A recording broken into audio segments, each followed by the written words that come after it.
wangeela Yohaannis boqonnaa 3:16 irratti hundaa'ee jechuudha. Fayyinni maali? Fayyina kan jedhu kana macaafni qulqulluun macaafa qulqulluu keessatti akkaataa lamaan ibsamee jira bal'inaan. Akkaataa lamaan ibsamee jira.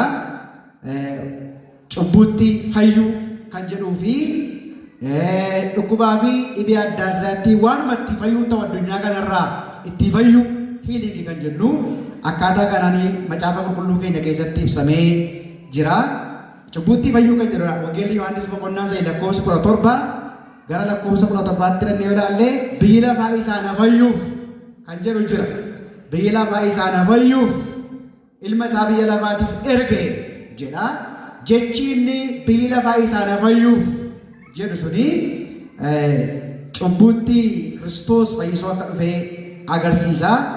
Wangeelli Maatewos boqonnaan 1 lakkoofsi 21 inni saba isaa cubbuu isaatti fayyisa kan jedhutu caafamee jira. Yeroo inni dhalate saba isaa cubbuu isaatti fayyisa kan jedhu sun Kiristoos cubbuutti fayyisuudhaaf akka inni dhufe agarsiisa.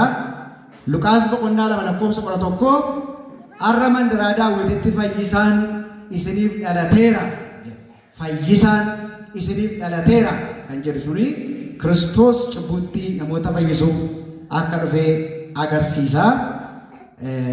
Inni kan biraanii dhukkubaa fi dhibee adda addaatti isa hiilingi jennu waanuma ittiin fayyuun ta'u hundumaa laallatama. Macaafa qulqulluu keessaa yeroo laallu dhukkuba hin jedhaa, dhibee hin jedhaa, waan baay'ee dubbata. Kutaamti amma silaa macaafa seenaa keessaa dubbifnes yoo laalle Waaqayyo akka biyyicha fayyisu, cubbuu akka dhiisu, warra gara isaatti deebi'an, warra yaala gara isaanii geeddaratan, cubbuu isaaniitti akka inni isaan fayyisu, waanuma ittiin fayyuun waan ittiin fayyuun ta'u hundumaatti fayyisuudhaaf akka inni aboo qabu dubbata.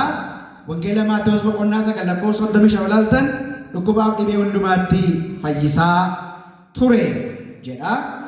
Luqaas boqonnaa 6 lakkoofsa 17-19tti dhukkubatti namoota fayyisaa ture jedha.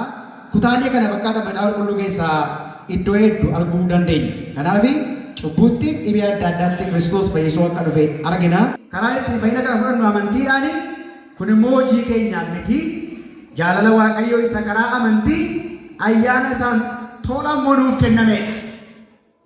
Indiu alamin waddade jedha waan ta'eef, akkasumatti biyya lafaa jaallate jedha waan ta'eef, isa fayyina karaa Kiristoos Waaqayyo nuuf qopheesse kana amantiidhaan simanna, amantiidhaan fudhanna. Kun immoo ayyaana Waaqayyootiin taa'edha. Roomeen boqonnaa 5 lakkoofsa 8. Fayyinni Kiristoositti amanuudhaan argama jechuudha. Fayyinni Kiristoositti amanuudhaan argama. Amanuun fayyina keenya bu'uura. Dhaggeeffadhaa. Amanuun fayyina keenyaaf bu'uura. Amanuun fayyina keenyaaf hundee. Maaliif fayyina kana karaan ittiin fudhannu akkuma nama jedhee amantiidhaan waan ta'eef. Fayyinni hojii gaarii hojjechuudhaan hin argamu itti dhufa booddee. Fayyinni hojii gaarii hojjechuudhaan hin argamu. Efesoon boqonnaa 2 lakkoofsa 8-9 irratti isin ayyaana Waaqayyootiin fayyifamtan malee gaarii hojii keessanii miti. Kanaaf namni tokkollee of hin jajin jedha. Kanaaf fayyinni kun gaarii hojii nuyi qabnu utuu hin ta'in amannee tola fayyinaa jechuudha. Fayyina kana karaa amantii argamaa, kun immoo jireenya bara baraati. Jireenya bara baraati. Kiristoos namatti faraduudhaaf utuu hin ta'in fayyisuudhaaf. Maayidha Luqaas 19:10 ilmi namaa oolchuuf fayyisuuf dhufe. Sabadee barbaadee maal gochuuf dhufedha? Fayyisuudhaaf dhufe.